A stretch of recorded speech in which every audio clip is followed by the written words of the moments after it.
예수선교의 설교방송 시간입니다.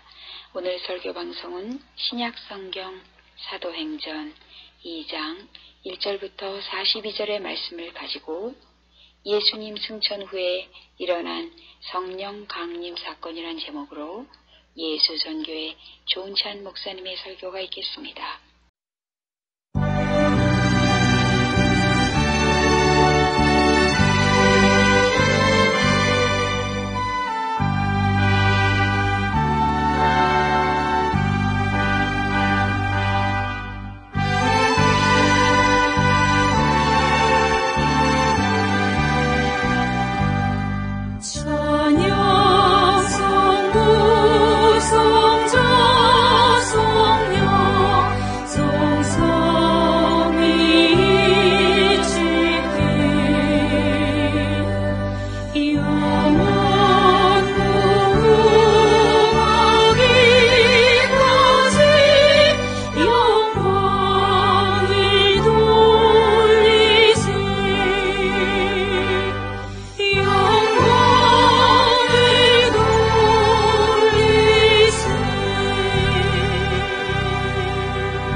사도신경 암송하심으로 신앙 고백 드리겠습니다.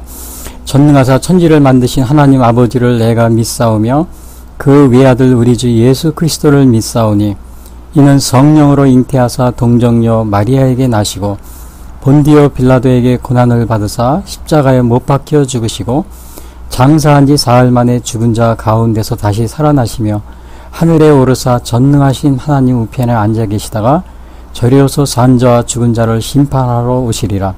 성령을 믿사오며 거룩한 공회와 성도가 서로 교통하는 것과 죄를 사하여 주시는 것과 몸이 다시 사는 것과 영원히 사는 것을 믿사옵나이다. 아멘.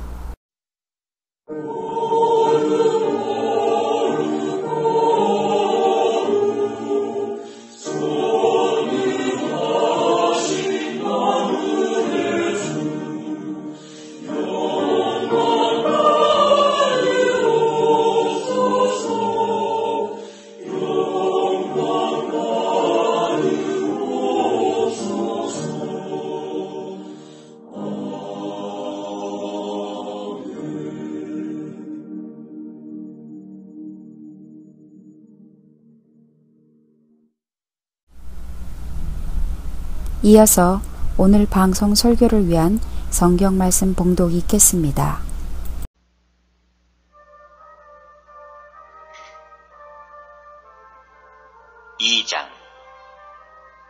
오순절날이 이미 이름에 그들이 다같이 한 곳에 모였더니 호련히 하늘로부터 급하고 강한 바람 같은 소리가 있어 그들이 앉은 온 집에 가득하며 마치 불의 혀처럼 갈라지는 것들이 그들에게 보여 각 사람 위에 하나씩 임하여 있더니 그들이 다 성령의 충만함을 받고 성령이 말하게 하심을 따라 다른 언어들로 말하기를 시작하니라. 그때에 경건한 유대인들이 천하 각국으로부터 와서 예루살렘에 머물러 있더니 이 소리가 나매 큰 무리가 모여 각각 자기의 방언으로 제자들이 말하는 것을 듣고 소동하여 다 놀라 신기하게 여겨 이르되 보라, 이 말하는 사람들이 다 갈릴리 사람이 아니냐? 우리가 우리 각 사람이 난 곳 방언으로 듣게 되는 것이 어찌 됨이냐? 우리는 바데인과 메데인과 엘람인과 또 메소포다미아, 유대와 갑바도기아, 본도와 아시아, 부르기아와 밤빌리아, 애굽과 및 구레네에 가까운 리비아 여러 지방에 사는 사람들과 로마로부터 온 나그네, 곧 유대인과 유대교에 들어온 사람들과 그레데인과 아라비아인들이라. 우리가 다 우리의 각 언어로 하나님의 큰 일을 말함을 듣는도다 하고 다 놀라며 당황하여 서로 이르되 이 어찌 된 일이냐 하며 또 어떤 이들은 조롱하여 이르되 그들이 새 술에 취하였다 하더라. 베드로가 11 사도와 함께 서서 소리를 높여 이르되 유대인들과 예루살렘에 사는 모든 사람들아, 이 일을 너희로 알게 할 것이니 내 말에 귀를 기울이라.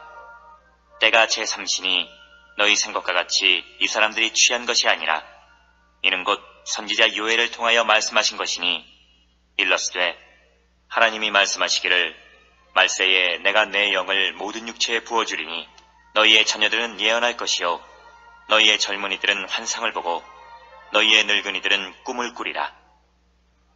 그때 내가 내 영을 내 남종과 여종들에게 부어주리니 그들이 예언할 것이요. 또 내가 위로 하늘에서는 기사를, 아래로 땅에서는 징조를 베풀리니 곧 피와 불과 연기로다. 주의 크고 영원로운 날이 이르기 전에 해가 변하여 어두워지고 달이 변하여 피가 되리라. 누구든지 주의 이름을 부르는 자는 구원을 받으리라 하였느니라. 이스라엘 사람들아, 이 말을 들으라. 너희도 아는 바와 같이 하나님께서 나사렛 예수로 큰 권능과 기사와 표적을 너희 가운데서 베푸사 너희 앞에서 그를 증언하셨느니라. 그가 하나님께서 정하신 뜻과 미리 아신 대로 내준 바 되었거늘 너희가 법 없는 자들의 손을 빌려 못 박아 죽였으나 하나님께서 그를 사망의 고통에서 풀어 살리셨으니 이는 그가 사망에 매여 있을 수 없었습니다. 다윗이 그를 가리켜 이르되 내가 항상 내 앞에 계신 주를 배웠으며 나로 요동하지 않게 하기 위하여 그가 내 우편에 계시도다. 그러므로 내 마음이 기뻐하였고 내 혀도 즐거워하였으며 육체도 희망에 거하리니 이는 내 영혼을 음부에 버리지 아니하시며 주의 거룩한 자로 썩음을 당하지 않게 하실 것이미로다. 주께서 생명의 길을 내게 보이셨으니 주 앞에서 내게 기쁨이 충만하게 하시리로다 하였으므로 형제들아, 내가 조상 다윗에 대하여 담대히 말할 수 있노니 다윗이 죽어 장사되어 그 묘가 오늘까지 우리 중에 있도다. 그는 선지자라. 하나님이 이미 맹세하사 그 자손 중에서 한 사람을 그 위에 앉게 하리라 하심을 알고 미리 본고로 그리스도의 부활을 말하되 그가 음부에 버림이 되지 않고 그의 육신이 썩음을 당하지 아니하시리라 하더니 이 예수를 하나님이 살리신지라. 우리가 다 이 일의 증인이로다. 하나님이 오른손으로 예수를 높이시매 그가 약속하신 성령을 아버지께 받아서 너희가 보고 듣는 이것을 부어주셨느니라. 다윗은 하늘에 올라가지 못하였으나 친히 말하여 이르되 주께서 내 주에게 말씀하시기를 내가 내 원수로 내 발등상이 되게 하기까지 너는 내 우편에 앉아있으라 하셨도다 하였으니 그런즉 이스라엘 온 집은 확실히 알지니 너희가 십자가에 못 박은 이 예수를 하나님이 주와 그리스도가 되게 하셨느니라 하니라. 그들이 이 말을 듣고 마음에 찔려 베드로와 다른 사도들에게 물어 이르되 형제들아, 우리가 어찌할꼬 하거늘 베드로가 이르되 너희가 회개하여 각각 예수 그리스도의 이름으로 세례를 받고 죄사함을 받으라. 그리하면 성령의 선물을 받으리니 이 약속은 너희와 너희 자녀와 모든 먼데 사람 곧 주 우리 하나님이 얼마든지 부르시는 자들에게 하신 것이라 하고 또 여러 말로 확증하며 권하여 이르되 너희가 이 패역한 세대에서 구원을 받으라 하니 그 말을 받은 사람들은 세례를 받으매 이날에 신도의 수가 3,000이나 더하더라. 그들이 사도의 가르침을 받아 서로 교제하고 떡을 떼며 오로지 기도하기를 힘쓰니라. 이어지는 찬양은 내가 매일 기쁘게 순례의 길 행함은이라는 찬양입니다. 내가 매일 기쁘게 순례의 길 행함은 주의 팔이 나를 안보함이요. 내가 주의 큰 복을 받는 참된 비결은 주의 영이 함께함이라. 성령이 계시네 할렐루야 함께하시네. 좁은 길을 걸으며 밤낮 기뻐하는 것 주의 영이 함께함이라. 전에 죄에 빠져서 평안함이 없을 때 예수 십자가의 공로 힘입어 그 발 아래 엎드려 참된 평화 얻으면 주의 영이 함께함이라. 성령이 계시네 할렐루야 함께하시네.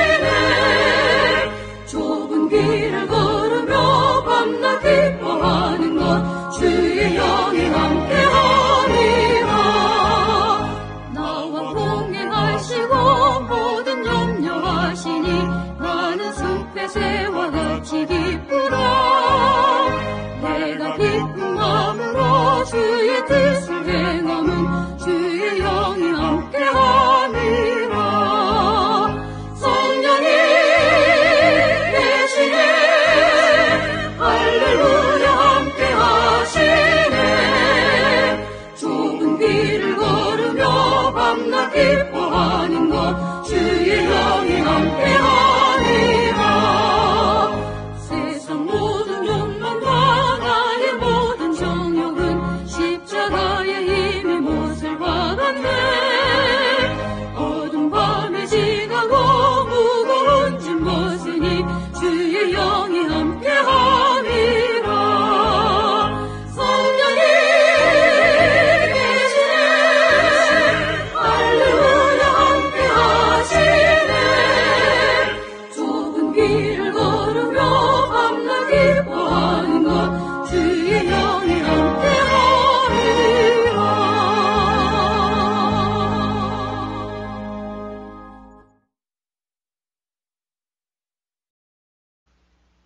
오늘은 제가 성령 강림주의를 맞이해서 사도행전 2장 1절부터 42절 말씀 가지고 예수님 승천 후에 일어난 오순절 성령 강림의 사건이라는 제목으로 말씀드리겠습니다. 원래 오순절은 이스라엘의 3대 절기 중에 하나입니다. 그 3대 절기가 뭐냐면 유월절, 오순절, 초막절 이게 세 가지가 있는데요. 그 오순절은 그 유월절에서 첫 안식일 다음 날부터 50일째 되는 날. 그래서 오순절이라고 이렇게 불려졌습니다. 오순절은 추수 맥추감사절하고 겹치기 때문에, 맥추감사 시기와 겹치기 때문에 맥추절 또는 칠칠절, 또 초실절 이런 이름으로도 불려지게 됩니다. 그러니까 이 3대 절기였기 때문에 그 이스라엘 백성들은 이때 다 예루살렘에 모여가지고 이제 이렇게 축제 그 분위기에서 그 이제 명절을 보내게 되었는데요. 그러니까 아주 우리나라로 말하면은 이 추석 또는 아니면은 또 구정 이거하고 좀 비슷한 그런 절기가 되는 거죠. 근데 이제 1세기경에는 그 시내산에서 모세가 율법을 수여받았잖아요. 그래서 그 수여받은 날을 기념하는 날로 지켰다고 그럽니다. 그 1세기경이에요. 그러니까 그 예수님이 부활하신 지 1세기경이면은 예수님이 부활하신 지 한 50년 이렇게 지난 그런 시기가 되겠죠. 그래서 이제 결국은 그 이스라엘 백성들에게는 유월절은 굉장히 중요합니다. 시내산에서의 그 모세의 율법을 또 수여받은 날로 지키고 또 한편으로는 그 성령 강림 주일로 지키기 때문에 결국은 유월절은 그 이스라엘 민족의 탄생 그리고 물론 유대인들은 인정을 안 하겠지만 그 오순절이죠. 유월절이 아닌 유월절은 오순절입니다. 오순절은 그 유대 민족의 탄생일, 그리고 그 유대인들은 인정 안 하겠지만 그 그리스도의 탄생일, 이렇게 아마 지키는 날로 이렇게 계속 이어져 내려온 것이죠. 자, 그런데 오늘 그 성령 강림일을 보면은 그 예수님이 승천하신 후 열흘째 되는 날이 성령 강림일입니다. 그런데 이것이 오순절 날과 겹치기 때문에 앞에서 말씀드렸다시피 오순절 성령 강림절 이렇게 부르고도 있어요. 근데 이제 오늘 우리 그 오순절 성령 강림절과는 좀 약간 차이가 있지만은 사실은 오늘 5월 23일이 요한이슬레 감리교인들에게는 요한이슬레 회심주일입니다. 실제적으로 요한이슬레 회심 기념일은 그 요한이슬레가 1738년 5월 24일 그 회심했는데, 그래서 내일입니다, 내일. 오늘이 23일이니까. 그래서 오늘 23일을 회심주일로 지키는데, 이 성령 강림주의로 겹쳤기 때문에, 저희는 아마 이거 다음 주에 요한이슬레 회심주일로 지키려고 합니다. 저도 이 두 가지를 같이 이렇게 방송 설교를 이렇게 할까 이렇게 하다가 보니까 겹쳐가지고 좀 어렵겠더라고요. 그래서 다음 주에 요한일서 회심주일은 다음 주에 지키려고 이렇게 계획을 짜고 있습니다. 자, 그런데 우리가 여기서 성령 강림이다 이것은 제가 이 성령 강림절 나오면 꼭 얘기합니다. 그리고 이 성령 강림에 대한, 성령 강림절에 대한 이야기는 사실은 이 성경 전체를 놓고 볼 때도 이 사도행전 2장, 여기 외에는 이 성령 강림에 대한 이제 그러한 기사가 없습니다. 예수님 탄생이 이례적인 사건이죠. 성령 강림도 이례적인 사건입니다. 우리가 예수님이 뭐 성탄절을 매년 축하한다고 그래가지고 예수님이 매년 성탄절 12월 25일 오시는 게 다시 탄생하는 게 아니잖아요. 성령 강림도 마찬가지입니다. 성령 강림도 매년 이미 오신 성령님이 다시 오시고 그런 게 아니고 이미 와 계신 겁니다. 성령 강림 이래 2000년 전에. 그래서 우리가 매년 이렇게 성령 강림일을 이렇게 축하하고 기념하고 있지만은 계속 오시는 게 아니고 이미 와 계신 겁니다. 단회적인 이례적인 사건이라고 그래요. 예수님의 탄생이 이례적인 사건이듯이 성령 강림도 마찬가지 이례적인 사건입니다. 근데 이제 우리가 이렇게 보통 교회 신앙생활 하다 보면 뭐 성령 받으라, 또 성령 충만하라, 또 성령 세례 이런 말을 많이 쓰고 있는데 이러한 말들은 그 성령 강림 이런 것과 잘 이렇게 구분해서 우리가 사용을 좀 조심해서 사용해야 될 그러한 우리가 주의를 기울일 필요가 있습니다. 근데 사실은 예수님 탄생에 관한 이야기는 그 마태복음, 마가복음, 누가복음에 이렇게 골고루 나와 있어요. 약간씩 다르게. 그래서 성탄절 때는 뭐 이렇게 마태, 마가복음, 누가복음을 이렇게 서로 이렇게 나누어서 이렇게 설교를 하고 그러는데 이 성령 강림에 대한 이야기는 이 사도행전 2장밖에 없습니다. 그래서 정말 매년 이 사도행전 2장을 계속 이렇게 정말 한 것 또 하고 이렇게 해야 되는 좀 그런 불편함이 있는데 그래도 올해도 사도행전 2장을 또 다시 안 할 수가 없게 되어서 다시 이렇게 말씀드립니다. 자, 오늘 사도행전 2장에 대한 나온 말씀을 보면은 여기서 2장 1절부터 42절에 대한 말씀을 제가 해드리고 있는데 여기에 보면은 그 네 가지를 여기서 우리가 이렇게 주의해서 볼 필요가 있습니다. 이 1절부터 42절에 보면요. 첫 번째가 뭐냐면은 오순절날 한 자리에 모였을 때 성령이 강림하셨다. 그거를 볼 수가 있어요. 오순절날 한 자리에 모였을 때 성령이 강림하셨다. 그것이 이제 1절부터 4절에 나옵니다. 그래서 1절부터 4절에 오순절날 한 자리에 모였을 때 성령이 강림하셨다. 제가 네 가지를 나눴는데 첫 번째가 그거예요. 오순절 한 자리에 모였을 때 성령이. 그러니까 이 당시에 사람들이 따로 이렇게 흩어져서 있을 때 성령을 받은 게 아니고 성령 강림을 체험한 것이 아니고 예수님이 그랬어요. 예루살렘에 가서 기다리라 그랬어요. 예루살렘에 가서 기다리라. 그러니까 그 기다리라 그랬을 때 여기에서 바로 제자들이 한 곳에 모여가지고 다 이렇게 성령 강림을 이제 기다리게 된 거죠.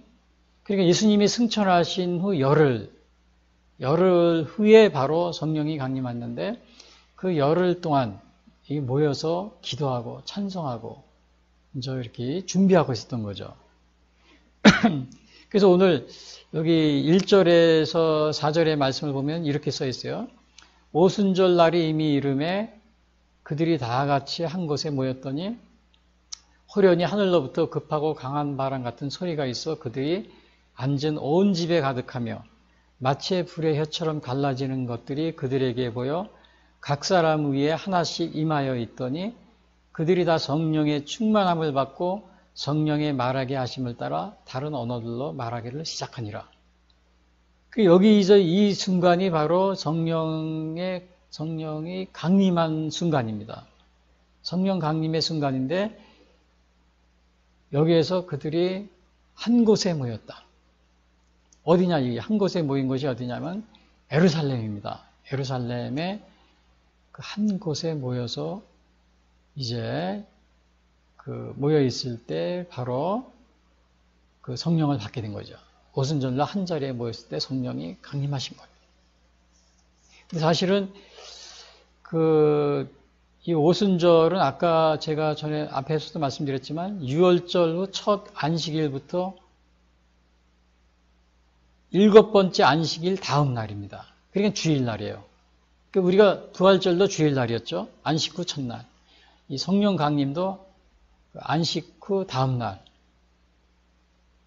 50일째 되는 날입니다. 그래서 똑같이 주일날로 이렇게 주일날 성령이 강림했다는 사실 우리가 이렇게 좀 관심을 가질 필요가 있고요. 그리고 이제 이 오순절은 앞에서도 얘기했지만은 시내산에서 율법을 수여받은 날로서 기념하기도 했어요. 그리고 이제 부활과 성령 강림일로도 또 성령 강림일을 기념하는 날이기도 하고요. 여기에서는 주로 이제 첫 번째 추수한 보리와 밀이 봄에 추수하잖아요. 그 보리와 밀, 이 추수한 이러한 곡식을 가지고 떡을 만들어서 성전에서 제사를 드린 겁니다. 성전에 제사를 드린 거예요. 그래서 그것이 이제 오순절 날 이렇게 명절을 지키던 그러한 이렇게 모습인데요. 네, 여기서 보니까 한 곳에 모였다고 그랬어요. 한 곳에 모였더니, 그러니까 우리가 여기 보면 한 곳에 모였다. 이게 여기 1절에 보죠. 오순절 날에 이미 이름에 그들이 다 같이 한 곳에 모였더니. 여기 있는 한 곳이 어디에 있었냐면 예루살렘입니다. 한 곳은 아마 마가의 다락방 이렇게 얘기도 하는데 나중에 이렇게 보면은 각국에서 온 사람들이 다 이렇게 보고서 깜짝 놀랐다고 그러잖아요. 그러니까 이 장소가 좀 이렇게 넓은 곳, 오픈된 곳이 아닌가 이렇게 얘기를 하고 있어요. 그래서 성전이라고 이렇게 말하는 분도 있어요. 근데 이제 일반적으로 마가의 다락방에 이렇게 얘기를 하고 있는데 사람들이 많이 모여서 깜짝 놀란 것을 우리가 추측을 해볼 때는 상상을 해볼 때는 성전이 아닌가 넓은 좀 오픈된 곳이 아니냐 이렇게 말하는 경우도 있습니다. 근데 이 예루살렘이에요 여기서요. 근데 이 예루살렘은 예수님이 택하신 곳이에요. 예루살렘으로 가서 기다리라고 그랬어요. 자, 근데 이 예루살렘은 굉장히 위험한 곳입니다. 왜냐? 유대인들이 또 서기관 대제사장들이 예수님을 잡아 죽이려고 하고, 예수님이 아니고 기독교인들을 잡아 죽이려고 하고 막 그러던 곳이었거든요. 굉장히 위험한 곳이에요. 근데 예수님이 여기서 왜 그 위험한 곳으로 가서 기다리라고 그랬을까요? 저 갈릴리 그쪽은 좀 덜 위험하겠죠. 근데 그쪽이 아니고 예루살렘을 떠나지 말고 거기서 기다리라고 그랬어요. 약속하신 성령을 기다리라. 예수님이 직접 그렇게 말씀하신 거죠. 그래서 근데 이제 예루살렘은 어떠한 곳이냐면은 바로 아브라함이 이삭을 바친 곳. 제가 승천주일에도 이걸 말씀드린 적이 있어요. 지난주에요. 그 다음에 솔로몬 성전이 있었던 곳. 근데 이제 이슬람 사원으로 다 바뀌었다고 그랬죠. 예루살렘 성전이요. 그러니까 이것은 바로 하나님이 선택하신 그러한 장소였습니다. 그래서 위험하지만 거기서 기다리라. 위험한 곳이에요. 갈릴리 그것보다 위험한. 부활하신 후에는 갈릴리에서 만났어요. 근데 예수님이 승천하시면서 예루살렘에서 승천하시면서 예루살렘을 떠나지 말고. 만약에 예루살렘이 위험한 걸 예수님도 아셔요. 그러니까 얘들아 여기 예루살렘은 위험하다. 그럼 내가 성령을 보내주겠는데 너희들이 여기를 말고 저기 교회로 나가든지 아니면은 저 갈릴리에서 다시 가서 나를 기다려라. 이렇게 하지 않으셨어요. 예루살렘. 그 위험한 곳이지만 예루살렘을 기다려라. 자, 여러분 오늘날 우리는 어디서 모여야 하는 겁니까? 때로는 이게 장소가 중요할 때가 있어요. 예수님이 왜 예루살렘의 장소를 지적해 주는지 알 수가 없어요. 물론 저기 아브라함과 또 다윗의 고향이기도 합니다. 아브라함이 이삭을 바치던 것, 모리아산이 있던 것, 또 솔로몬 성전이 있었던 것, 예루살렘은 하나님이 택하신 곳, 그러한 곳이기 때문에 그렇습니다. 그래서 이사야서 2장 3절에도 미가서 4장 2절에도 나오지만 이사야서 2장 3절에도 그럽니다. 마르레 여호와의 전에 산이 모든 산 꼭대기에 굳게 설 것이요 모든 산 작은 산 위에 뛰어나리니 만방이 그리로 모여들 것이라. 많은 백성이 가며 이르기를 오라 우리가 여호와의 산에 오르며 야곱의 하나님의 전에 이르자. 그가 그의 길을 우리에게 가르치실 것이라. 우리가 그 길로 행하리라 하리니 이는 율법이 시온에서부터 나올 것이요 여호와의 말씀이 예루살렘으로부터 나올 것임이니라. 여호와의 말씀이 예루살렘으로부터 나올 것이다. 이사야서 2장 3절 부터 5절에 이게 예언이 되어 있습니다. 말이래, 말세. 율법이 시온에서부터 나올 것이요 여호와의 말씀이 예루살렘부터 나올 것이요. 많은 백성이 가며 이르기를 오라 우리가 여호와의 산에 오르며 야곱의 하나님의 전에 이르자. 그가 그의 길을 우리에게 가르칠 것이라. 야, 이거 이사야 선지자가 예언한 거예요. 말일세, 말이래, 이러한 일이 일어날 것이다, 예루살렘. 야, 그런데 이런 예루살렘이 오늘날 그 예루살렘 성전은 이슬람교 사원이 됐어요. 예수님이 승천하신 그 승천교회를 또 지었어요. 거기에 뭐 3세기인가 4세기에. 근데 그게 나중에 7세기에 이슬람 사원으로 바뀌어버렸어요. 이게 안타까운 일입니다. 내가 지난 주체 승천주일도 말씀드렸지만 이 예루살렘 성이 뭐 이슬람 사원으로 바뀌고 승천교회가 예수님의 승천교회 자리가 이슬람 사원으로 바뀌었다. 동방의 예루살렘인 평양이 거기에 북한에서 가장 해방되기 전에요. 가장 큰 교회가 있고 전통 있는 교회가 장대현교회. 그 장대현교회 자리를 김일성이 헐어버리고 그 자리에 자기의 동상 김정일의 동상을 세워놓고 주체탑을 세워놓고 완전히 우상의 소굴로 바뀌었다. 그걸 제가 말씀드린 적이 있습니다. 자, 그런데 예루살렘도 이교도들이 그 하나님의 율법이 나오는 곳, 여호와의 말씀이 나오는 그곳에 이교도들의 그 사원이 점령해 버렸잖아요.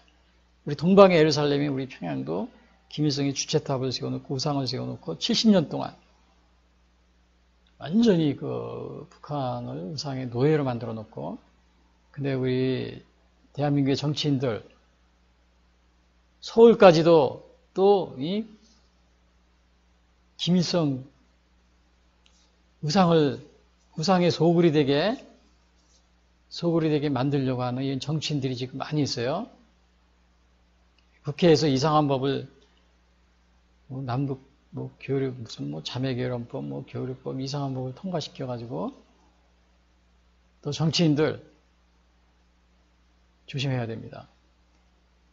그 하나님이 선택받은 그 성스러운 예루살렘이 그곳이 이슬람의 그 사원이 세워지고 그것을 점령할 줄은 누가 알았습니까? 우리 동방의 예루살렘인 평양이 김일성의 그 장대현 교회가 있던 자리에 김일성 주체탑이 세워지고 또 김정일의 동상이 세워서 70년 동안 이렇게 그 자리를 차지하고 있을 줄 누가 짐작이나 했겠어요? 여러분이 방심하고 있다가는 다시 서울도 마찬가지로 우상의 소굴이 될 수가 있어요. 서울에 벌써 그러한 징조가 막 보이고 있죠. 그러니까 이 북한하고 뭔가 자꾸 언약을 체결하고 협약을 체결하고 남북이 지켜자 이런 걸 체결하면 체결할수록 어떻게 상황이 변해가요? 우리가 가진 언론의 자유, 또 이 북한을 자꾸 따라하게 되는 겁니다. 금방 보세요. 북한하고 교류하다 보니까 남북 전당금지법, 그래서 말도 못하게 해놨잖아요. 또 5.18 특별법 가지고 말도 못하게 만들어 놓고요. 다 그게 북한하고 관련되어 있는 겁니다. 5.18도 관련되어 있기 때문에 그런 법을 통과시키는 거예요.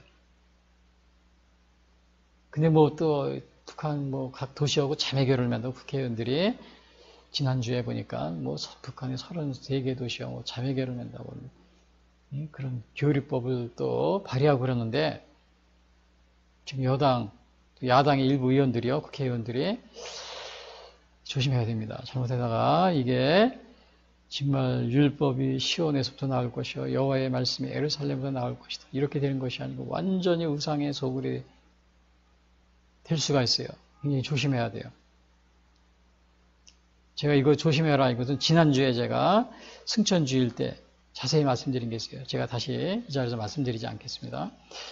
자, 그래서 여러분 우리가 예루살렘, 이 성스러운 예루살렘이 그 성령 강림의 역사가 일어난 거, 아브라함이 그 이삭을 바치던 모리아산이 있었던 곳, 또 솔로몬 왕이 예루살렘 성전, 예루살렘 성전을 세운 곳, 그러한 성스러운 곳이 오늘날 이슬람 사원으로 바뀌어버렸죠.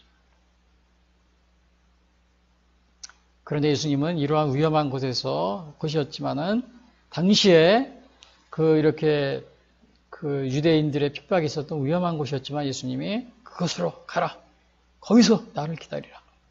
떠나지 말고 나를 기다리라.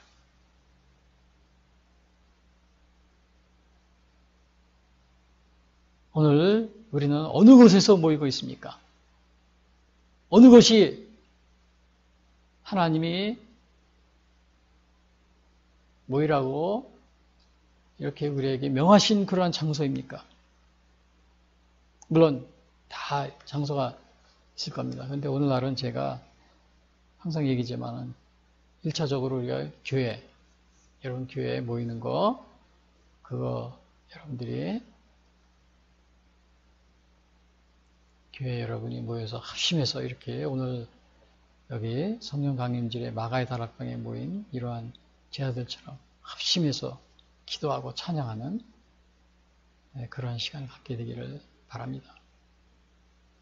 그래서 히브리서 보면은 모이기를 패하는 그러한 사람들을 그렇게 하지 말고 모이기를 힘쓰라 그랬잖아요. 히브리서 10장에 모이기를 패하는 사람들 습관과 같이 하지 말고 모이기에 힘쓰라. 오늘날은 이 코로나 때문에 굉장히 모이기가 어려워요. 그들이 다 같이 한 곳에 모였더니 그랬잖아요. 한 곳에 이렇게 모이기가 쉽지가 않습니다.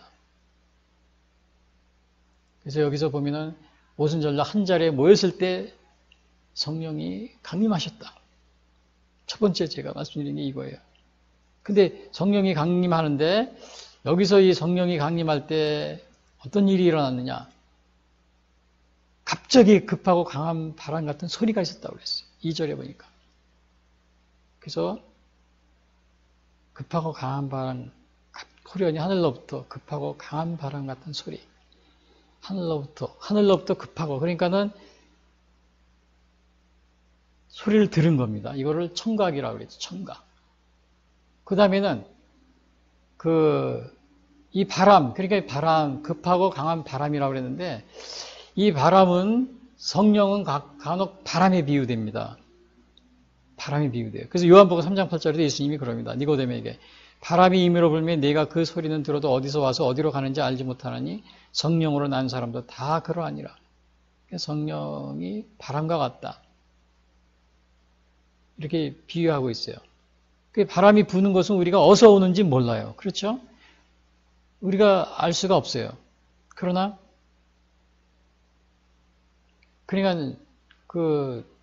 이게 마찬가지로 성령의 출처가 어디인지 우리가 알기가 쉽지 않습니다. 눈에 보이지 않기 때문에. 근데 바람이 부는 건 어디인지 알지는 나무가 흔들리는 걸 보고서 바람이 부는 걸 알 수 있듯이 바로 성령님도 우리가 출처는 알 수 없지만 우리가 체험을 통해서 알 수가 있습니다. 우리가 여러분 배를, 여러분이 옛날에는 돛담 배가 많이 있었잖아요. 바람으로 움직이는 거. 근데 이 돛담 배를 오래 돛담 배를 탄 사공들은 바람이 있는 바람을 잘 이렇게 활용을 합니다. 그래서 배가 앞으로 가고 또 뒤로 가고 옆으로 가고 막 그런 걸 하는 거예요. 근데 거기에서 바람은 볼 수가 있어요? 없죠. 그러나 그 바람을 있다는 것을 이 사공들은 압니다. 그래서 배가 움직이는 것을 느끼거든요. 그래서 옛날에는 돛담배라고 그랬잖아요. 돛을 달고 범선이라고 그랬죠. 눈에는 보이지 않지만 분명히 바람이 있었기 때문에 그 배들이 돛을 달고 움직이는 겁니다. 만약에 그 뱃사공들한테 우리가 바람에 대해서 설명하라 그러면 할 수 있을까요? 잘 못합니다. 눈에 안 보이니까. 그러나 바람이 없습니다. 이렇게 말하면은 그 뱃사공들이 막 화를 내겠죠. 바람이 없다니. 평생을 이게 정말 배를 타고 바람을 이용해서 배를 타는데 바람이 없다니 이게 말이 되냐고. 설명하라 그러면 설명 못할 거예요. 바람이 어떻게 되냐. 그 눈에 안 보이니까 설명 못하죠. 그러나 그들은 체험으로서 그걸 알고 있습니다. 성령도 마찬가지입니다. 우리가 성령의 출처, 우리가 설명할 수가 없어요. 그러나 우리는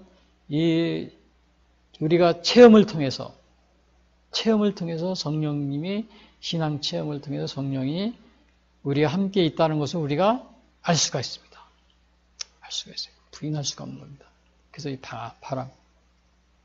그러니까 여기서 급하고 강한 바람 같은 소리가 있었다. 청각이죠. 들인 거죠. 하늘로부터 내려왔대요. 하늘로부터라고 그랬어요. 그리고 두 번째, 여기서 또 뭐가 있냐면은, 그러니까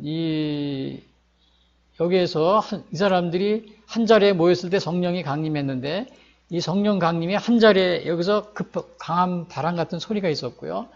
그 다음에 불의 혀처럼 갈라지는 것들이 그들에게 보였다고 그랬죠? 불의 혀처럼 갈라지게 본 겁니다. 시각적으로. 그러니까 청각, 시각이 동원됐어요.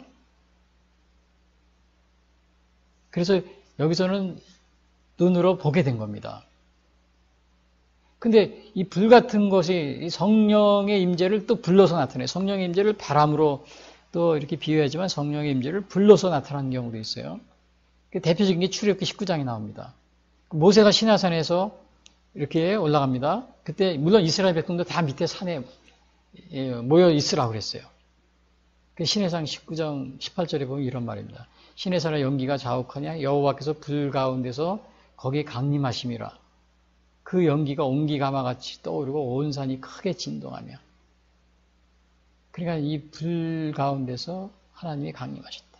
그러니까 성령의 임재를 또 이렇게 불러서 하나님의 임재를 불러서 표현하게 나타나요. 출애굽기 24장에도 모세가 시내산에 또 오를 때 거기 또 비슷한 게 나옵니다.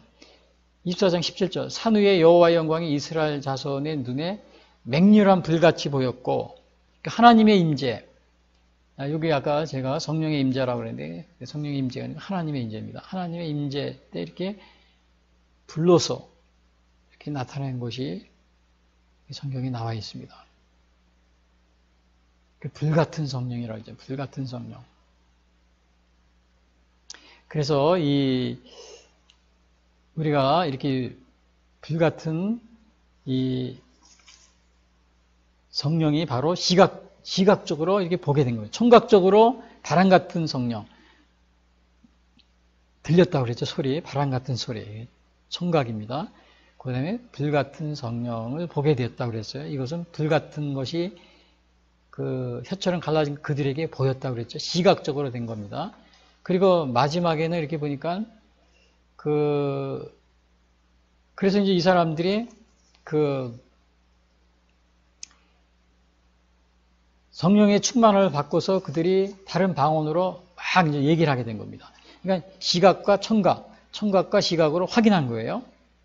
그리고 다른 성령의 말하게 하심을 따라 다른 언어들도 말하기를 막 시작한 겁니다. 이미 성령이 이제 이게 막 강림하는 그러한 순간입니다. 성령 강림. 그래서 다른 언어라고 하는데 이게 방언이라고 그랬는데 여기서 이 방언은 어떻게 보면 성령 세례의 증거로서의 표적이죠. 표적입니다. 이것은 오늘날 그 당시에 그 사도들의 메시지가 하나님으로부터 왔다는 것을 입증하는 이 초자연적인 사건입니다. 초자연적인 사건. 그 신앙의 확실성을 보증해 주는 겁니다. 그래서 우리가 뭐 기사라든지 표정이라든지 병 나았는 거 이런 것들은 그것은 그 하나의 그 신앙의 확실성을 보증해 주는 겁니다. 그거 자체를 우리가 더 중요하게 여기는 사람이 있어요. 그거는 그 신앙의 확실성을 보증해주는 하나의 방편입니다. 수단이고 도구가 되는 거예요. 그거 자체가 우리가 목적이 되어서는 안 되는 거죠. 근데 오늘날 보면은 오늘 많은 은사 운동이 이게 그 변질돼가지고 마치 방언을 한다든지 또 신비한 체험을 한다든지 또 뭐 병 고친다든지 이러한 그 표적과 기사가 그게 목적이 되어서 목적이 된 경우가 많이 있어요. 그는 주객이 전도된 겁니다. 여러분 이게 특히 성령을 우리가 언급할 때는 그런 것들을 굉장히 성령의 은사를 언급할 때는 조심을 해야 됩니다. 근데 여기서 그 방언을 말하기를 시작했다 그러는데 여기서 방언은 여기 뒤에 나옵니다. 각 나라 사람들이 그 예루살렘에 모여왔던 각 나라에서 다 왔어요. 다 알아듣는 방언이었어요. 그래서 이것을 만국 방언이라고 합니다. 고린도서 14장에도 방언이 나오는데 거기에서 방언은 알아듣지 못하는 방언이에요. 그래서 고린도서 14장 2절에는 이런 말이죠. 방언을 말하는 자는 사람에게 하지 아니고 하나님께 하나니 이는 알아듣는 자가 없고 영으로 비밀을 말하나니. 그러니까 알아듣는 사람이 없다. 알아듣지 못하는 방언입니다. 고린도서 14장에 있는 방언. 근데 여기에서는 각 나라 말로서 하는 만국 방언, 알아듣는 방언이라고. 알아듣는 방언입니다. 그래서 그러한 차이가 있어요. 물론 예수님도 승천하시기 전에 방언을 말할 것을 예수님이 약속을 하십니다. 마가복음 16장에 보면은 예수님이 승천하기 전에 이런 말씀하십니다. 있는 자들에게 이러한 표적이 따르리니 곧 그들이 내 이름으로 귀신을 쫓아내며 새 방언을 말하며 병을 집어 올리며 무슨 독을 마실지라도 해를 받지 않으며 병든 사람에게 손을 얹은 즉 나으리라. 여기서 새 방언을 말하며 이러한 것이 나옵니다. 그래서 오늘 여기에서 그 첫 번째 주제가 뭐냐면은 오순절날 한 자리에 모였을 때 성령이 강림하셨다. 이것이 중요합니다. 한 자리에 모였을 때. 근데 여기에서 모였을 때 그 성령이 강림했는데 그 여기에서 청각적으로 급하고 강한 바람 같은 소리가 온 집에 가득했다. 바람 같은 소리. 그 다음에 시각적으로 복을 보는 불의 혀처럼 갈라지는 것들이 그들에게 각 사람에게 하나의 이마에 있었다. 그러니까 막 그 사람들이 방언을 말하기 시작했는데 그 방언이 뭐냐? 만국 방언이었다. 각 나라 사람들이 해외에서 온 그 유대인들이 다 알아듣는 만국 방언이었다. 오늘날로 말하면은 뭐 일본, 중국, 북한, 뭐 일본, 중국, 뭐 또 그다음에 말레이시아, 인도네시아 이런 사람들이 왔는데 한국 사람들이 명절을 세러 서울에 왔는데 거기에 모였던 사람이 갑자기 이렇게 뭐 각 나라 말로 알아듣는 말로 그 말을 하기 시작했다. 이런 뜻입니다. 근데 여기에서 이 성령 강림은 우리가 앞에서도 얘기했지만 단회적인 사건이다. 이례적인 사건이라는 것을 꼭 명심해야 됩니다. 우리가 성령 강림주의를 매년 지킨다고 해서 매년 성령 강림이 하는 게 아닙니다. 예수님이 탄생이 예수님이 2000년 전에 오셨듯이 성령 강림도 2000년 전에 오신 겁니다. 그리고 우리가 매년 기념하고 또 우리가 그 후에 하는 것은 뭐예요? 성령을 받으라. 또 성령 충만하라. 또 성령 세례를 받으라. 이렇게 그런 식으로 우리가 이제 표현하고 있는 거죠. 성령 강림은 매년 일어나는 게 아니고 단회적인 사건이다. 성령 세례도 마찬가지로 단회적인 사건이죠. 성령 강림하고. 근데 성령 충만하라. 이런 것들은 뭐예요? 우리가 성령의 인도함을 내주하는 성령의 인도함을 받으면서 살아가라. 그런 말입니다. 근데 우리가 성령이 우리 안에 계시다는 거, 내주하다는 거 우리가 어떻게 알 수 있어요? 그 고린도서 12장 3절에 보면 이런 말이 있어요. 그러므로 내가 너희에게 알리노니 하나님의 영으로 말하는 자는 누구든지 예수를 저주할 자라 하지 아니하고 또 성령으로 아니하고는 누구든지 예수를 주시라 할 수 없느니라. 그 성령으로 아니하고는 예수님을 주라고 고백할 수 없다고 그랬어요. 그래서 예수님을 주님으로 고백하는 사람은 뭐예요?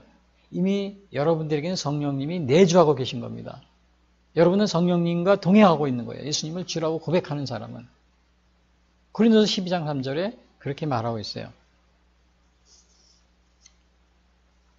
그리고 여기서 그러면 우리는 이제 우리가 여기에서 봐야 될 것은 오순절날 한 자리에 모였을 때 성령이 강림하셨는데, 자, 우리는 한 마음이 되어 서로 사랑하고 있습니까? 그러니까 여기서 한 자리에 모여서 서로 아주 합심해서 기도하고 찬양하고 그런 거예요. 그래서 우리가 한 자리에 모여서 합심해서 기도하고 찬양하는 거, 이게 중요합니다. 우리가 서로 다르죠. 그래도 우리 주님께서는 우리가 한 자리에 모여서 연합해서 함께 모여하고 찬양하고 기도하고 또 그러한 것을 더 축복해 주실 겁니다. 그리고 우리가 한 마음 한 뜻이 되어 서로 사랑하고 있습니까?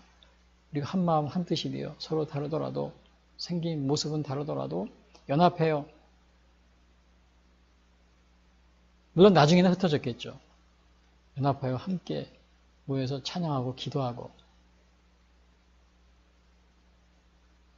그러한 일을 우리가 게을리하지 말아야 되는 그러한 모습을 여기서 또 우리가 보게 됩니다. 근데 이제 개신교도 이렇게 보면은 천주교는 하나로 되어 있지만요. 연합회가 있는데 우리 대한민국도 보면 굉장히 사분오열이 되어 있어요. 물론 이제 각 믿음의 신앙의 신조에 따라서 각 이렇게 나눠져 있는 거 괜찮습니다. 그러나 이제 우리가 매일같이 이렇게 연합하지 못하더라도 특정한 날, 성령 강림이 또 부활절 때, 또 성탄절 이런 때는 합심해서 같이 모여서 기도하는 것도 굉장히 그것도 필요한 것 같아요. 오늘 여기에 보면은요.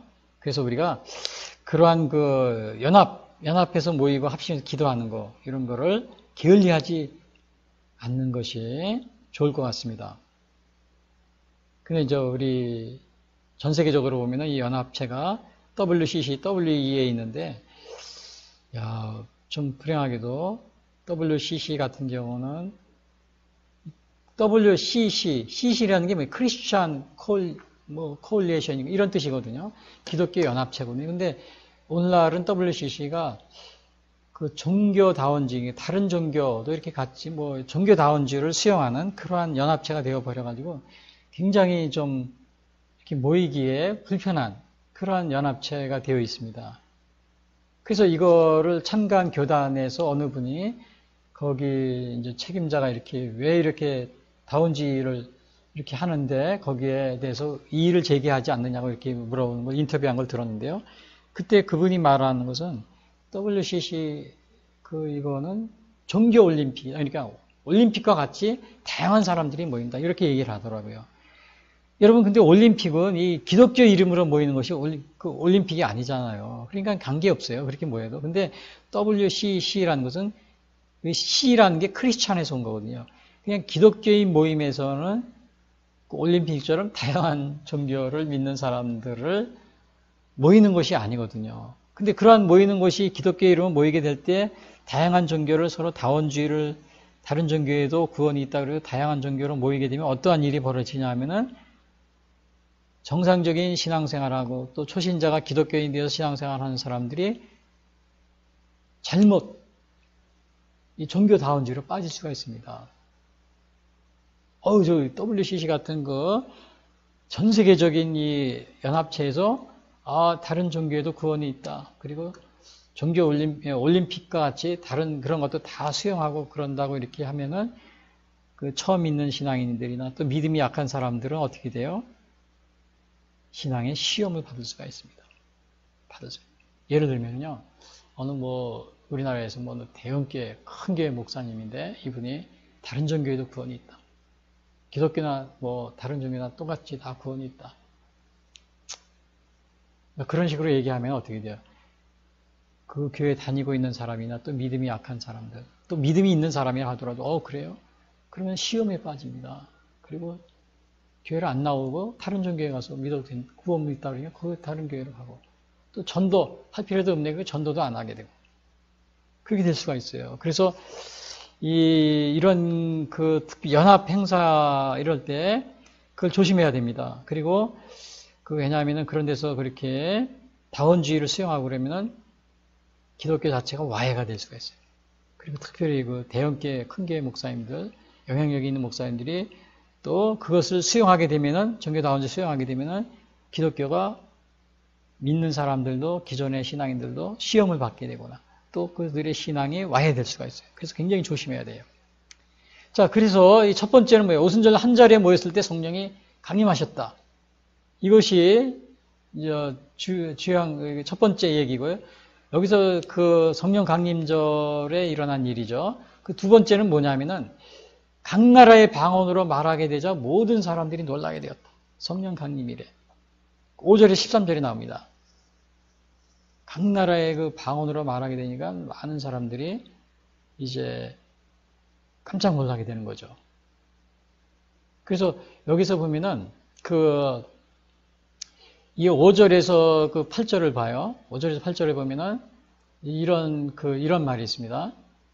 제가 13절까지인데 다 읽지 않고 중요한 거 5절에서 8절까지 보겠는데요.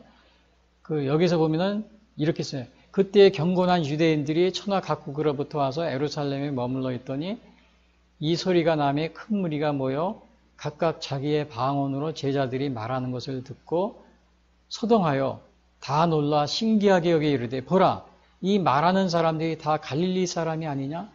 우리가 각 사람이 난 곳 방언으로 듣게 되는 것이 어찌 됨이냐? 자, 그러니까 이거에 여기에서 말하려고 하는 것은 뭐냐면은 각 나라의 방언으로 말하게 되니까 모든 사람들이 놀라게 된 겁니다. 각 나라의 방언으로 말하게 되니까. 여기 5절에 보면은 유대인들이 천하 각국으로부터 왔다고 그랬어요. 예루살렘에 오는. 이게 당신은 명절입니다. 3대 명절이라고 그러죠. 오순절, 유월절, 오순절, 그 다음에 초막절. 초막절은 추수감사절이에요. 우리나라로 하면 추석 같은 그런 날이죠. 여기서는 이 6절에는 큰 무리가 모였다고 그랬잖아요. 큰 무리. 이 큰 무리라는 것은 좁은 장소가 아니라는 걸 우리가 알 수가 있어요. 넓은 장소예요. 그래서 어떤 학자들은 이 마가의 다락방이 아니고 성전에서 모인 것이 아니냐? 이렇게 얘기하는 사람도 있어요. 더 넓은 곳에서요. 왜냐하면 많은 구경꾼들이 둘레 서가지고 깜짝 놀랐던 거거든요. 그리고 그 사람들이 7절에 보니까 이 갈릴리 사람이 아니냐 그랬어요. 왜냐, 갈릴리 사람들이 들었는데 6절에서 각각 자기의 방언으로 말하는 것을 듣고서는 깜짝 놀란 거죠. 왜? 방언으로 말한다는 것은 여기서 방언이라고 그랬는데 외국어입니다. 한마디로 외국어. 그러니까 영어를 오늘날로 말하면 영어로도 말하고 중국어로도 말하고 일본어로도 말하고. 근데 우리가 영어를 말하기 위해서는 기도하려면 얼마나 오랫동안 공부를 해야 돼요. 또 머리도 좋아야 되고요. 일본어도 마찬가지예요. 중국어도 마찬가지예요. 보통 사람 할 수 있는 게 아니죠. 좀 아주 머리가 좋고 아주 그냥 그런 공부 잘하는 사람들이 오늘날로 말하면 그것도 1, 2년 해가지고도 안 됩니다. 몇 년 오랫동안 공부를 이렇게 하고 그래야 할 수가 있는 건데 여기 자기들이 유대인들이 와서 보니까 다 외국어를 하거든요. 이 만국방언이라고 그랬어요. 다 알아듣는 만국방언. 외국어처럼. 깜짝 놀란 겁니다. 깜짝 놀란 거예요. 그래서 거기서 그러잖아요. 18절에 우리가 각 사람이 난 거 방언으로 듣게 되면 어찌 됨이냐? 깜짝 놀라는 거예요. 그리고 7절에는 이 갈릴리 사람이 아니냐? 근데 갈릴리 사람은 되게 그 지역이 낙후된 지역입니다. 좀 가난하고 좀 못 사는 그런 지역이기 때문에 이렇게 그 사람들이 유대인들이 이제 그렇게 생각하는 거예요. 이 별 볼 일 없는 저 총구석의 시골 촌뜨기 막 그러잖아요. 시골 촌뜨기들이 어떻게 외국말을 저렇게 잘해? 오늘날은 외국말 하려면은 유학도 갔다 오고 그러니까 돈도 좀 있고 또 좀 머리도 좋고 그런 사람들이 하잖아요. 근데 갈릴리 사람들이 아니야? 어떻게 저 외국말을 저렇게 잘해? 이제 막 그러는 거죠. 근데 여기서는 그러니까 분명한 것은 뭐냐? 다 알아듣는. 그 유대인들이 그 지역에 로마, 그 위에 터키, 또 이란, 오늘날로 말하면 이란, 이라크, 그 다음에 이집트, 이런 다 온 겁니다. 각 나라 말로 자기들이 다 알아들으니까 깜짝 놀란 거죠. 그게 만국방언이라고 그럽니다, 이것은. 사도들의 방언은. 근데 이것은 뭐냐? 이 사도들의 당시 하나님을 확증하는 그 하나님이 계시다는 것을 이런 놀라운 기적은 뭐예요? 하나님이 사도들이 전한 메시지가 사실이고 하나님이 역사라는 것을 확증하는 겁니다. 이런 방언 이런 것들이 확증하는. 엘리야가 갈멜산에서 바알 신도로 이스라엘 백성들이 바알 우상을 섬기니까 엘리야가 다 이스라엘 백성들을 모아놓고 거기에서 갈멜산에서 그 바알 우상을 섬기는 그 우상 섬기는 사람들하고 내기를 했잖아요. 그래서 너희가 믿는 하나님이 진짜인지 내가 믿는 하나님이 진짜인지 내기하자. 그래서 하늘에서 엘리야가 기도를 하니까 하늘에서 불이 내려와서 장작을 태웠는데 저 바알 우상을 섬기는 사람들은 그걸 못했잖아요. 그러니까 엘리야가 전하는 이 하나님의 말씀을 확증하는 겁니다. 하나님이 계시다는 걸 확증해 준 거예요. 오늘날 이 방언도 마찬가지 그런 하나님이 계시다는 걸 확증해 주는 거예요. 그러니까 오늘날 이 성경의 기적이 굉장히 많이 있습니다. 표적과 기사가 굉장히 많이 있는데 이것은 하나님이 그 사도들이 전하는 하나님의 말씀이 거짓이 아니고 사실이고 하나님이 계시다는 것을 확증해 주는 그런 것들이에요. 방언도 마찬가지예요, 방언. 근데 이제 고린도서 14장에 나오는 방언은 못 알아듣는 방언이라고 그랬죠. 근데 그래서 이 방언을 말하게 되는 것은 믿지 않는 사람들이 볼 때, 저게 무슨 일이야? 야, 대단한 건데? 그래서 하나님을 믿는 하나님의 믿음에 대한 하나님의 계신 그런 것을 확증해주는 하나님의 믿음에 대한 것을 확증해주는 그러한 표적입니다. 고린도서 14장 20절에 그래요. 그러므로 방언은 믿는 자들을 위하지 아니하고 믿지 아니하는 자들을 위하는 표적이니 그랬어요. 믿지 아니하는 자는 표적. 아까 제가 다 말씀했다시피 그런데 이 방언을 말하고 또 병든 자를 고치고 이런 것이 하나의 수단인데 이걸 목적이 되면 안 되는 거죠. 근데 오늘날은 많은 은사 체험, 병 고치고, 그 다음에 이렇게 기적, 표적을 하고, 입신을 한다, 이렇게 성령 체험을 한다, 이런 교회 가운데, 때로는 어떤 잘못된 이단으로 빠지는 경우가 있는데, 그것은 이러한 표적이 목적이 아닌데, 그 표적을 목표로 삼는다는 거예요. 그 표적이 목표가 되어 있는 거예요. 치유가 하나님이 계시다는 것을 증명하는 표적인데, 그 치유 자체를 목적으로 삼는 방언이 성령 받아 하나님이 계시다는 것이 그런 표적인데 그 방언 자체를 목적으로 하고 그 방언 받는 거 그걸 목적으로 하는 수단이 아니고 목적이 돼요. 그럴 경우에는 이 성령 체험을 남용하고 오용하고 또 하나님의 이름을 이렇게 하나님께 영광을 돌리는 것이 아니고 사람에게 영광을 돌리는 그러한 것이 되는 것입니다. 자기 능력을 과시하려고 하고 오늘날 그런 방언하는 것 특히 오순절 운동을 하시는 분들 그걸 조심해야 됩니다. 그것이 최근에도 그게 많이 있어요. 최근에도 많이 있고 또 미국에서도 그런 유사한 그런 것들이 많이 있어가지고 한국에도 막 들어와가지고 막 집에도 막 이상한 소리를 하는 거를 마치 그 신비 체험에 그냥 그렇게 그걸 나타내려고 하고 그런 경우가 많이 있었어요. 근데 그것이 목표가 되면 안 되고 그래서 그 고린도전서도 보면은 질서 있고 교회에 덕을 세우게 교회에 덕을 세우라. 그 다음에 질서 있게 하라. 이런 말을 자주 합니다. 사도 바울이. 그래서 그런 것으로 인해서 오히려 하나님의 영광을 가리고 또 그런 방향으로 흐르면 안 되겠죠. 그래서 여기서 보니까 여기 제가 안 썼지만은 13절에 보면은 그 뒤에 보면 이런 게 있습니다. 여기에서 다 당황한 거예요. 근데 어떤 일은 조롱함에 그들이 세술에 취하였다. 세술에 취하였다. 이렇게 얘기를 합니다. 세술에 취하였다. 조롱하는 거죠. 그러니까 이 성령 체험을 조롱하는 겁니다. 성령 체험을 조롱하는 거예요. 마가복음 16장 17절에 이런 말이 있잖아요. 믿는 자들에게 이러한 표적이 따르니 그들이 내 이름을 귀신을 쫓아내며 새 방언을 말하며 뱀을 집어 올리며 무슨 독을 마실지라도 해를 받지 아니하며 병든 자에게 손을 얹은 자 나으리라. 표적입니다.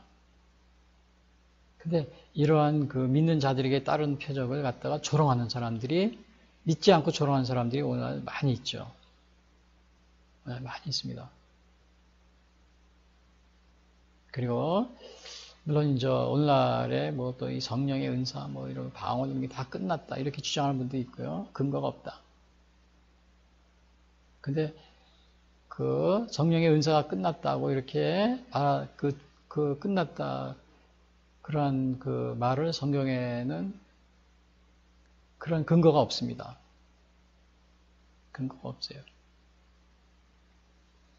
근데 그렇다 그래서 우리가 이렇게 체험을 성령에 대해 체험한 것을 우리가 여기에 나와 있는 것처럼 조롱하고 이렇게 하면 안 되겠죠. 성령 체험을. 오늘날은 방언에 더 이상 방언이 없다. 초대교회만 있었던 것이다. 이렇게 주장하는 분들도 있어요. 근데 성경에는 또 그것은 또 근거가 없습니다. 성경에는 그런 말이 없기 때문에. 그래서 우리가 이렇게 방언을 말하고 또 표적과 기사, 이게 표적이 나타나는 거, 이런 거 귀신을 쫓아내고 방언을 말하고. 근데 여기 보니까 예수님이 말씀하시기에 뱀을 집어 올리며 무슨 독을 마실지라도 해를 받지 아니하리라 그랬거든요. 믿는 자에게. 근데 그 뱀을 집어 올리며, 이거는 사도 바울의 경우에는 멜리데 섬에서 로마로 갈 때 뱀한테 물렸어도 죽지 않은 경우가 있었어요. 근데 그 무슨 독을 마실지라도, 이 독을 마셨는데 뭐 그런 거에 대해서 성경에 그런 것은 없어요. 근데 그 초대교회 당시에 그때 보면은 어느 그 이단에서는 에팔라치아 그런 이단이 있었는데 이 말씀을 가지고 그대로 흉내를 냅니다. 뱀을 집어 올리고 또 독을 마시고. 그러한 그 이단이 있었다고 그럽니다. 이러한 것들은 다 하나님을 시험하는 거죠. 그래서 오늘 이렇게 성령 특히 체험이 중요하지만 조롱하는 거 우리가 그것도 조심해야 되지만 또 우리가 이 또 성령 기사와 표적을 이렇게 뭐 체험했다고 그래서 그것이 수단이 아니고 그 믿음을 우리가 전하는 하나님이 계시다는 것에 대한 수단이 아닌 목적이 되어서는 안 된다는 사실을 또 아울러 명심해야 되는 그런 것을 조심해야 됩니다. 그래서 오늘 그러니까 여기서 보면은 첫 번째가 뭐예요? 첫 번째는 오순절로 한 자리에 모였을 때 성령이 강림하셨고요. 그 다음에 또 무슨 일이 있어요? 각 나라의 방언으로 말하게 되니까 모든 사람들이 놀라게 되는데 그 중에는 조롱하는 사람도 있어요.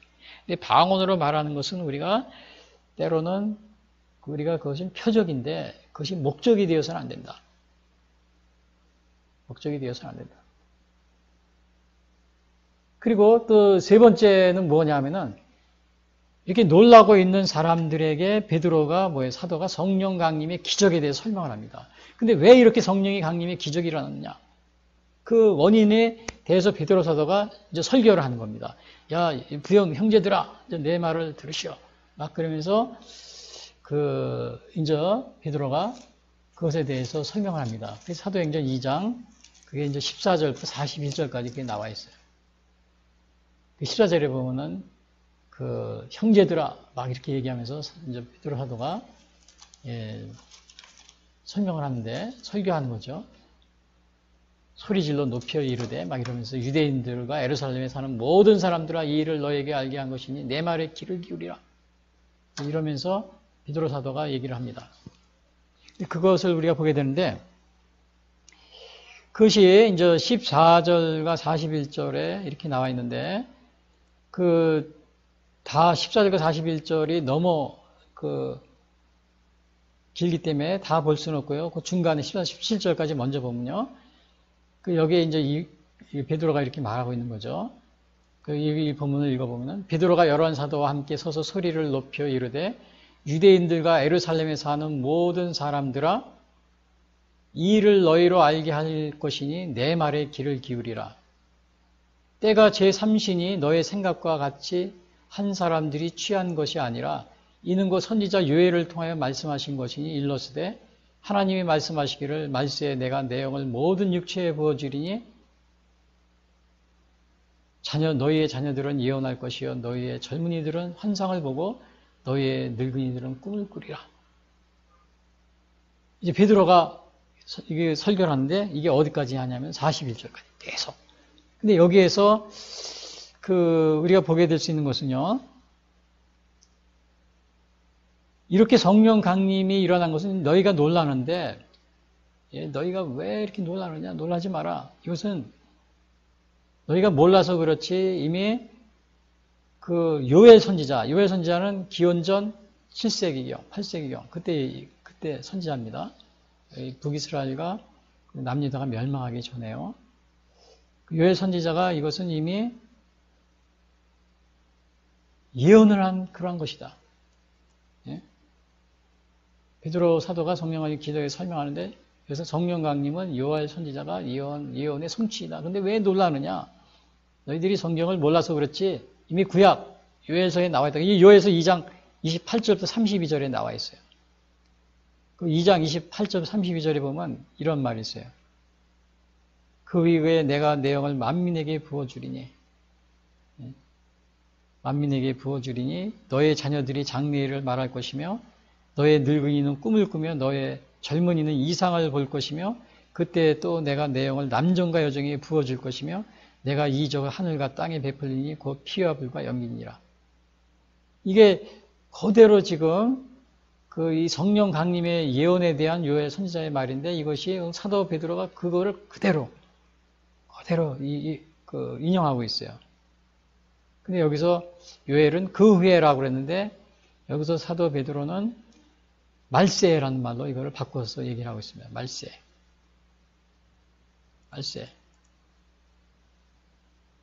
하나님이 말씀하시기를 17절이잖아요. 말세에 내가 내 영을 모든 육체에게 부어주리니 너희의 자녀들은 예언할 것이요 너희의 젊은이들은 환상을 보고 너희의 늙은이들은 꿈을 꾸리라. 이 성령을 부어주시겠다는 것에 대한 예언입니다. 말세라는 것은 초림과 예수님의 초림과 재림 사이 이렇게 보고 있어요. 그리고 여기서 보니까 모든 육체라 그랬잖아요. 모든 육체. 이거는 유대인들에게만 17절에 보면 모든 육체라는데 유대인들에게만 부어준다는 게 아니고 모든 사람에게 차별이 없다는 거죠. 만민들에게. 그러면 너희의 자녀들은 17절에 보면 너희의 자녀들은 예언할 것이요. 이 예언한다는 것은 앞날을 예언하고 그런 의미보다는 여기에서는 예수님의 복음을 구원의 소식을 갖다가 이렇게 말하게 된다는 거죠. 예수님의 구원의 소식을 복음을 말하게 될 것이다. 말하게 되는 것이다. 그리고 너희의 젊은이들은 환상을 보고 너희 늙은이는 꿈을 꾸리라. 근데 여기서 마지막에 또 중요한 게 한 개가 있습니다. 그게 뭐냐면은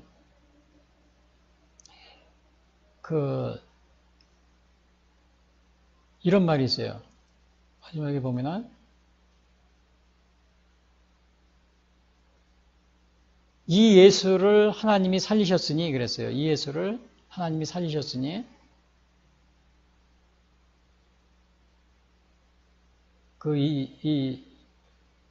그러니까 이것은 누구든지 주의 이름을 부르는 자는 구원을 받을 것임이라. 요에서 베드로 사도가 한 얘기 중에서 21절에 이런 말이 있어요. 누구든지 주의 이름을 부르는 자는 구원을 받으리라. 21절에요. 제가 그 부분은 여기에 적어놓지 않았는데, 그래서 요엘이 말한 것의 성취인데, 성령 강림은 요엘 선지자 예언의 성취인데 이미 성취된 것이기 놀라지 마라. 그래서 요엘이 뭐라고 그랬냐?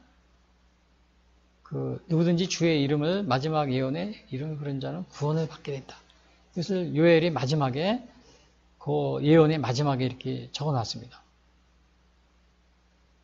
그래서 주의 구원을 받는 것은 주님의 이름을 부르는 자가 구원을 받는 것이라고 그런 거예요.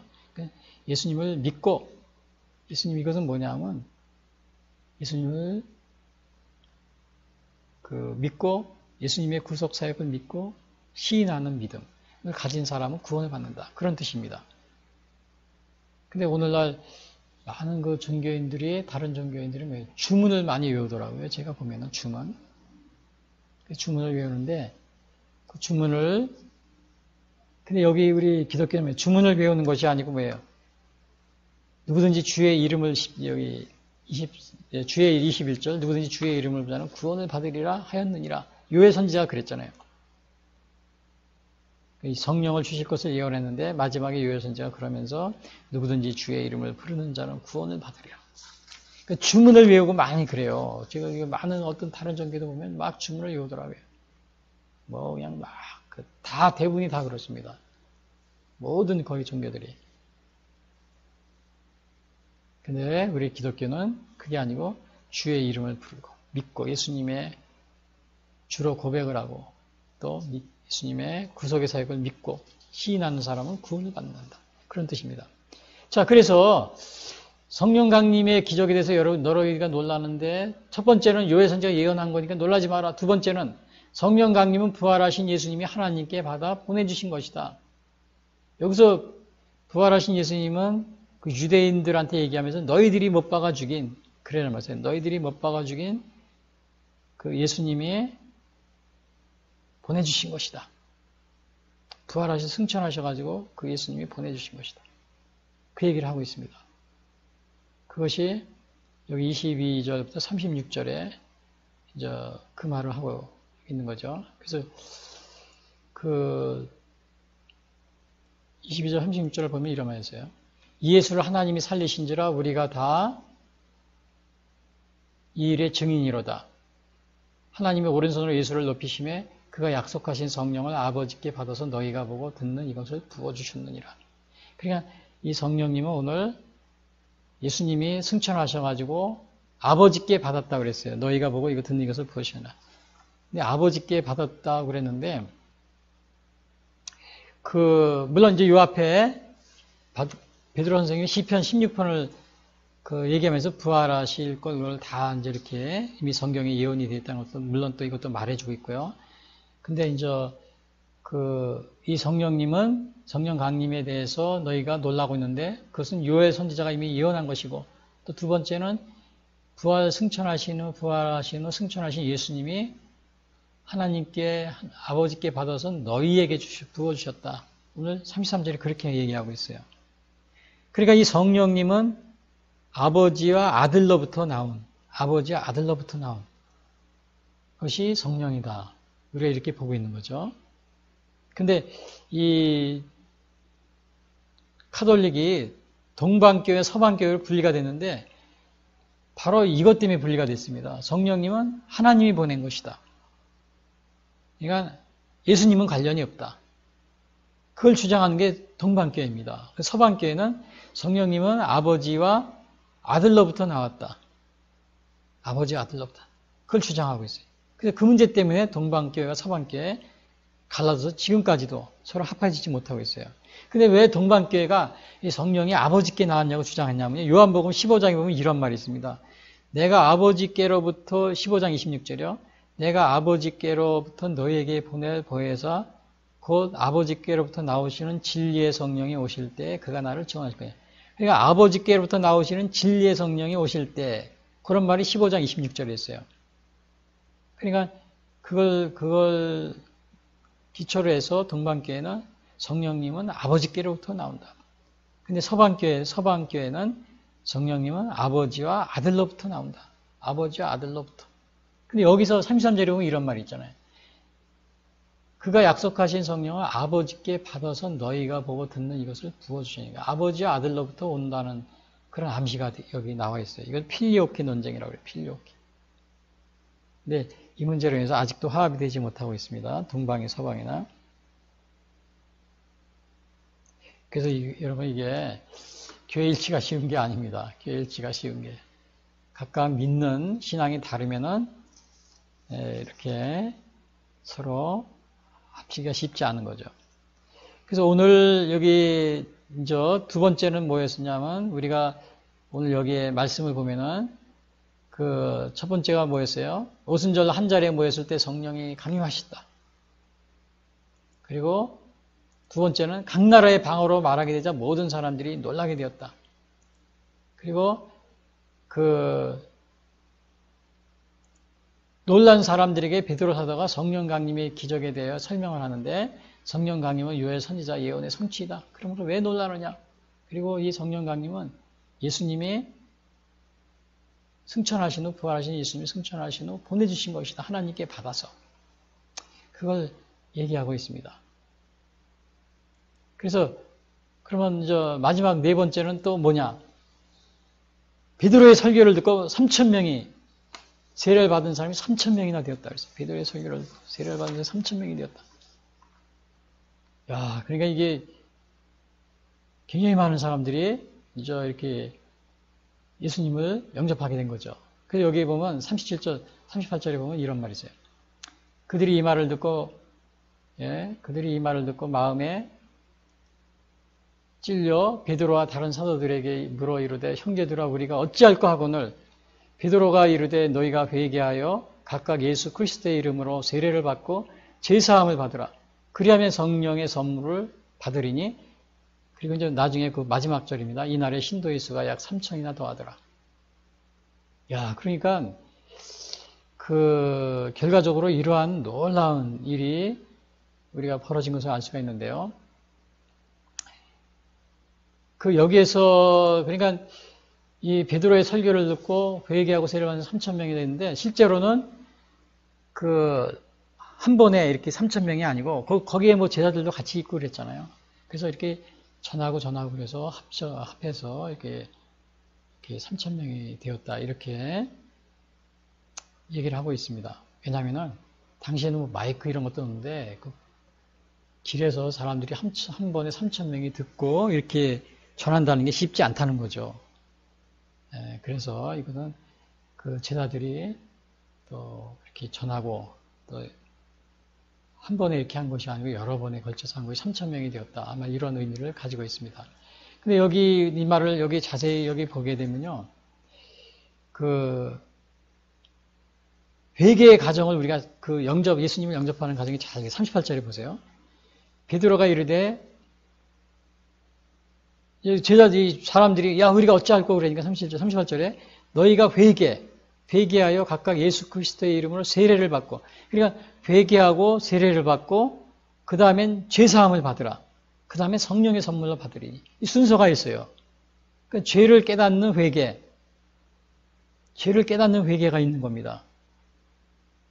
그게 먼저 있어요. 죄를 깨닫는 회개. 그래서 어느 신학자는 그럽니다. 회개는 배가 파손된 후에 만난 널빤지와 같다. 그러니까 바다에서 배가 파손됐는데 거기서 널빤지를 만나면 생명으로, 죽음에서 생명으로 옮긴 거죠. 그러니까 회개는 바다에서 파손 후에 만난 널빤지와 같다. 이게 죽음에서 생명으로 옮기는 그러한 과정이라는 거죠. 근데 이게 회개에도 보면 참된 회개가 중요합니다. 참된 회개가 중요해요. 거짓으로 회개도 안 하고 회개했다, 이런 사람들이 많아요. 도둑질하던 사람이 교회 나오면 도둑질을 그만둬야 되죠. 멈춰야 되죠. 또 성매매하던 이러한 사람들이 교회 나오면 성매매를 멈춰야 되고요. 동성애하던 사람이 교회 나오면 동성애를 멈추고. 근데 이거를 계속한다 그러면 뭐예요? 참된 회개가 아닙니다. 참된 회개가 아니에요. 자기는 명목상으로 기독교인이라고 그러면서도 참된 회개, 이러한 그 성령세례를 받지 않았기 때문에 어떻게 돼요? 참된 신자가 아니라는 것을 자기는 모르고 있는 경우가 많이 있어요. 그 딴 때 신곡에 보면은, 그 딴 때가 이제 이렇게 지옥을 방문했어요. 물론 이것은 하나의 소설이지만요. 예를 들면, 지옥에 방문했는데 교황이 지옥에 있다는 겁니다. 교황. 야, 그러니까 이게 죄를 깨달은 겁니까? 회개한 거예요? 회개 안 하고 참된 회개를 하지 못한 거예요. 참된 회개. 그 요즘에 보면 뭐 천국과 지옥 간증하는 분 많이 있어요. 근데 대개 이제 이런 것들을 우리가 조심해야 되지만은, 근데 이제 어느 신실한 목사님들 같은 경우에 또 간증하는 경우가 있어요. 그런 경우는 우리가 좀 귀를 기울이게 되는데, 근데 이제 그 어느 신실한 목사님이, 신앙이 좋으신 목사님이 천국, 지옥을 갔다 왔다고 그런 간증을 하는데, 물론 이런 건 우리가 간증을 성경보다 위에 둬서는 안 됩니다. 근데 이제 그분 얘기로는 지역에 갔더니 자기 아는 목사님들이 그렇게 많다는 거예요. 장로님들도 있고. 여러분, 이게 사실이라면 뭐예요? 우리가 참된 회개의 과정을 거치지 않은 겁니다. 성령 세례를 받지 않은 거예요. 왜냐, 예수님이 그랬잖아요. 예? 예수님이 뭐라 그랬어요? 물과 성령으로 거듭나지 않으면 하늘나라에 들어갈 수가 없느니라 그랬잖아요. 요한복음 3장 5절에 니고데모에게. 그래서 그 마음의 완전한 변화와 죄의 고백, 그게 중요합니다. 회개. 도둑질하면서 교회 왔는데 계속 도둑질하고, 성매매 하면서도 계속 했는데 계속 성매매하고, 동성애 하던 사람이 교회 왔는데 계속 동성애 하면서 나는 교인이라고 그러고 막 그런 사람이 있어요. 그리고 뭐라고 그러면 DNA가 잘못되었다고, 그래서 그런 거라고 그래요. 도둑질하던 사람이 DNA가 잘못돼서 도둑질하면 그거 DNA가 잘못돼도 도둑질 못하게 자꾸 권면하고, 또 그것은 나쁜 것이다 이렇게 깨우치고, 이런 노력이 중요합니다. 근데 그걸 안 하려고 하면 그거는 좀 뭔가 잘못된 거죠. 뭔가 동성애가 또 마찬가지예요. 동성. DNA가 잘못된 거니까 계속 그 오히려 권장하고 축복하고 막 괜찮다고 그러면 말이 안 되는 거죠. 성매매도 마찬가지예요. DNA가 잘못돼서 성매매 하는 거니까 계속 그래 더 해라. 교과서에서도 성매매는 DNA가 잘못된 거니까 해도 괜찮다. 또 자기가 잘못했다고 정체성을 확실히 갖고 있으면 해도 하니까 자녀들에게 다 성매매 어떻게 하는지 다 소개해주고 교과서에도 내주고, 이러면 그거 어떻게 되는 겁니까? 짐승이죠. 짐승만도 못한 거죠. 오늘날 우리가 짐승만도 못한 그러한 생활로 지금 떨어지고 있습니다. 그걸 교회가 앞장서서 이 딴테의 말이 교황이 지옥에 가 있는 걸 보고 깜짝 놀랐다고 그러죠. 딴테가요. 물론 이건 소설이고 상상이지만,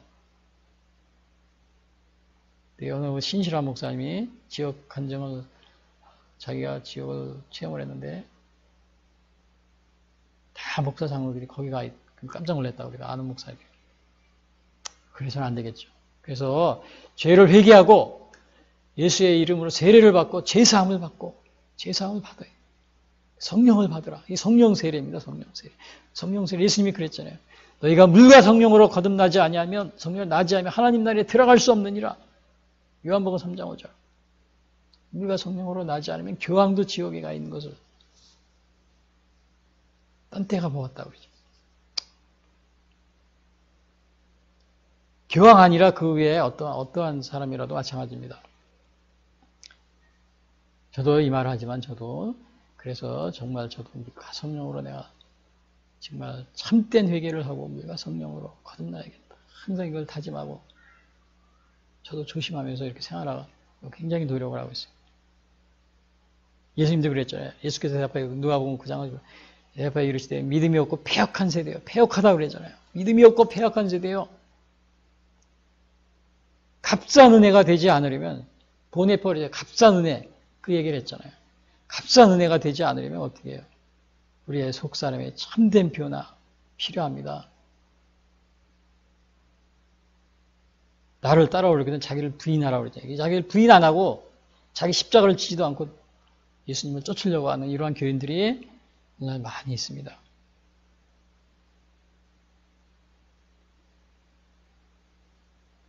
그래서 오늘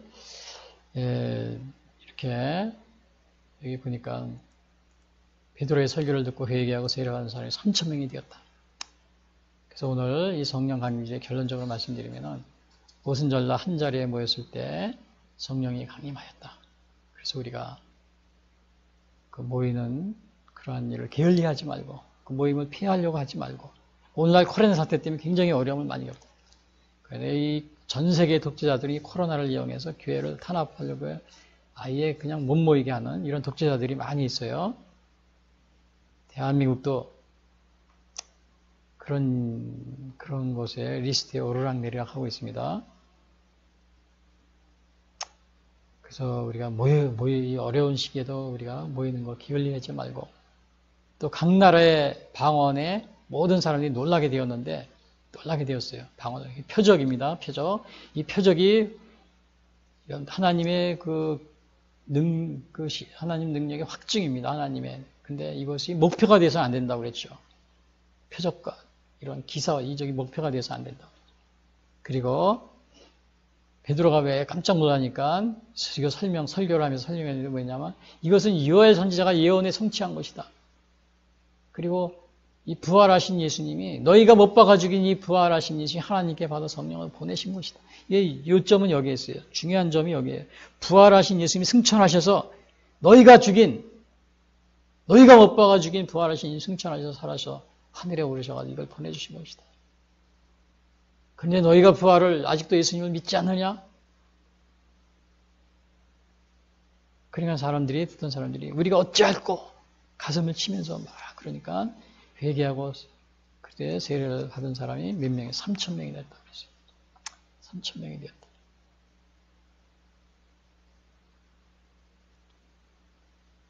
여러분 오늘 성령 강림주일을 맞이해서 오늘 성령 강림주일에 일어난 일, 우리 모두 이 성령 강림주일을 맞이해서 성령님을 받아들이고 그리고 또 회개하고 또 성령 세례를 받고 그래서 우리가 성령 충만한 그런 삶을 사시는 여러분이 되시기를 바라겠습니다. 다 같이 기도하겠습니다. 지금까지 예수 선교의 설교 방송을 시청해 주신 분들께 감사를 드립니다. 요한복음 3장 16절은 하나님이 세상을 이처럼 사랑하사 독생자를 주셨으니 이는 저를 믿는 자마다 멸망치 않고 영생을 얻게 하려 하심이라 라고 말하고 있습니다. 또한 성경은 예수 그리스도를 영접하는 모든 사람들에게 영원한 생명을 약속하고 있습니다. 요한일서 5장 11절에서 13절은 또 증거는 이것이니 하나님이 우리에게 영생을 주신 것과 이 생명이 그의 아들 안에 있는 그것이니라. 아들이 있는 자에게는 생명이 있고 하나님의 아들이 없는 자에게는 생명이 없느니라. 내가 하나님의 아들의 이름을 믿는 너희에게 이것을 쓰는 것은 너희로 하여금 너희에게 영생이 있음을 알게 하려 함이라 라고 말하고 있습니다. 아직 예수님을 영접하시지 못하신 분들은 이 시간 주님을 영접하시기를 바랍니다. 이 방송을 들으시고 기독교 신앙에 대하여 더 알기를 원하시는 분들은 예수 선교의 홈페이지 www.missionchrist21sd.com으로 방문해 주십시오. 다음 방송 시간까지 안녕히 계십시오. 내가 매일 기쁘게 술래 얘길 행함은 주의 팔이 나를 안보함이요. 내가 주의 큰 복을 받는 참된 비결은 주의 영이 함께함이라. 성령이 계시네 할렐루야 함께하시네. 좁은 길을 걸으며 밤낮 기뻐하는 것 주의 영이 함께함이라. 전에 죄에 빠져서 평안함이 없을 때 예수 십자가의 공로 힘입어 그 발 아래 엎드려 참된 평화 얻으면 주의 영이 함께함이라. 성령이 계시네 할렐루야 함께하시네. 좁은 길을 걸으며 밤낮 기뻐하는 것 주의 영이 함께함이라. 나와 동행하시고 모든 염려하시니 나는 숲의 새와 같이 기쁘다. 내가 기쁜 마음으로 주의 뜻을 행함은 주의 영이 함께함이라. 성령이 계시네 할렐루야 함께하시네. 좁은 길을 걸으며 밤낮 기뻐하는 것 주의 영이 함께하시네.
죄 다 용서하옵시고 또 시험에 들게 마시고 악에서 구원하소서.